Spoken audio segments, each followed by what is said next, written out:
Hey, what's going on everyone? Welcome to my Game of the Year list and winners. I do this a tad different than other people or gaming channels. In order for a game to make my list, it had to have officially launched in the year 2020. I don't include early access games in the final list, but there will be some honorable mentions that I do allow these games to appear on. The main list will consist of the top 5 games of the year. Also, I don't count remasters, but I do count remakes. So Resident Evil 3 and Demon's Souls technically count, but not Spider-Man Remastered or re-releases of some games. Lastly, I had to have played the game to completion this year, so unfortunately I didn't get to finish everything I planned on. But with that, let's get some honorable mentions out of the way. This game so far seems promising. This is technically my first time playing the series, and from what I've seen so far, when they finally finish the game, it could end up being fantastic.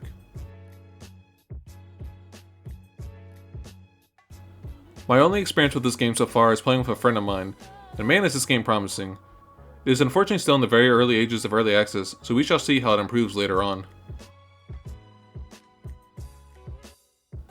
I don't have enough time to actually finish this game, but I'm loving every minute so far. With only 15 hours played so far, I'm ready to put in another 70 hours to finish it. However, their new formula for this series could be getting rather thin if they try this again. Number 5. Earlier this year I spent a lot of time with Final Fantasy VII. I played the original game, watched the movies, then dived into Final Fantasy VII Remake. I love just about everything with this game, even though I had some issues with what they were doing with the story near the end. However, after talking with some people about it, and playing parts of it again, I can happily say Final Fantasy VII Remake is one of the best games to be released in 2020, and I'm looking forward to part 2 in about 10 years. Number 4. I really enjoy anything Mafia related. From movies like Goodfellas to shows like Sopranos, they engross me with the style of living. Then with Mafia 2 and 3, I couldn't get enough, even though Mafia 3 was a rather rough game. But then they made Mafia Definitive Edition. By far one of my favorite games of the year, and one of my favorite games I've ever played.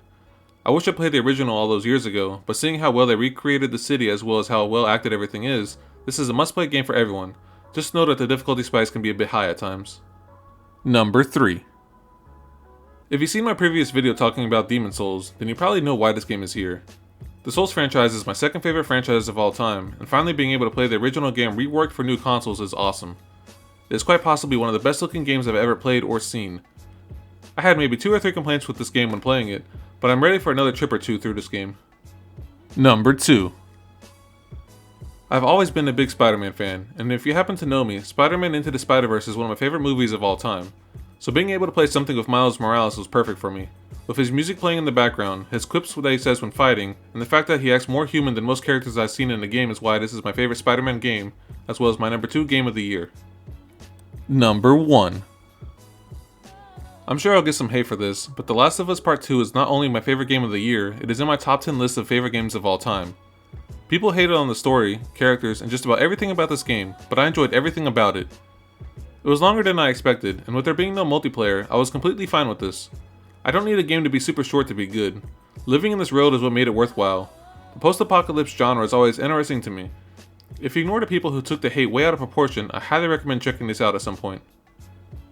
Thank you for watching. I'm sure next year we'll have a much larger list due to hopefully more games coming out, as well as being able to play some more in general. There were several other games that I finished but wasn't a huge fan of, such as Doom Eternal or Resident Evil 3, but they were played. Be sure to subscribe to see reviews, critiques, and analysis videos in the future. See you all in the next one.